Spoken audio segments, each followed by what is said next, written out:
So what is learner experience design? Well, to answer that, I want you to think about the Airbnb experience. See, it was created out of a need. The founders wanted to make some extra cash using their spare room. They thought they can put an air mattress in the spare room, cook guest breakfasts, and show them around the city to create a local experience. They created a website and they got 3 guests. Fast forward to today, where everyone knows Airbnb. And no matter where in the world you are booking, you know the experience you are going to get. But how did they get there? They understood their end users, guests and hosts. They listened to their end users and they responded to their needs. The users told them the listings weren't appealing, so they dressed up their properties. There were issues with the language and the pricing, so they changed it. The photos were bad.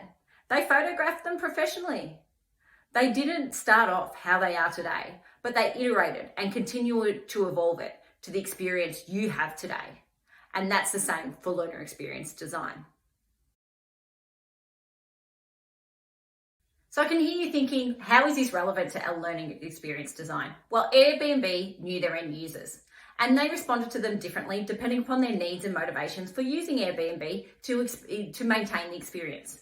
When COVID-19 hit, they offered guests a full refund and host a support package. They responded to their end user needs to ensure they would continue to have the thriving business they have today. Learner experience design is similar in that as we continue to integrate technology, you can sometimes get caught up with the rapid way this has happened and implement different technology, not knowing that it's fit for purpose. I'm sure you've heard, just use Zoom or just use Microsoft Teams, or the list goes on. But before you continue, it is crucial that you bring it back to the learner experience. You need to understand the learner. What is their experience? What are their motivations? What are their pain points? What will their experience be? As a learner experience designer, you'll respond to these needs and integrate technology that enhances the learner experience and respond to the learner needs. So how do you do this? It starts with a design process. You work with educators to design an online experience. And as an Alex designer, you'll come across pain points that educators have by moving online. Challenges they face from lack of participation or lack of learners completing their work. As part of the design process, you'll tease out these pain points and you'll have ideas to mitigate these pain points. But it's crucial that you identify all the pain points and come up with holistic solutions to address these. In doing so, the design will evolve and you'll select technology to integrate that is fit for purpose. You'll come up with the best solutions for the particular context. One thing I've learned that it is okay not to have the perfect solution to start off with and to iterate your design. But if you know your learner, understand your learner, who they are, constantly come back to your learner. If you look at the data and what that is telling you, respond to the learner needs through your design and iterate the design, you will have the best learner experience for your context. Why does Alex design resonate with me? Well, I've been an educator for nearly 20 years. From a primary school teacher to instructional designer, learning designer, and online education consultant in different settings, from primary schools to corporate, vet, and higher education. In all of these roles, the integration and use of technology has continued to evolve, whilst the principles to design for them has largely remained the same. I realised that when I was a primary school teacher, I wasn't supported to integrate the technology into the classroom.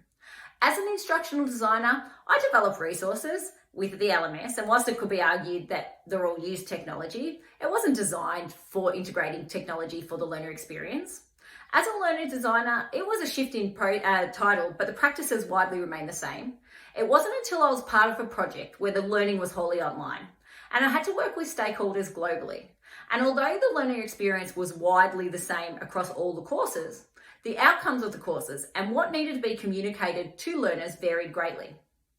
It required a different thought process, a real reliance on problem solving, coming up with ways in which we could communicate different ideas and work collaboratively with different stakeholders to come up with the best solutions for the context.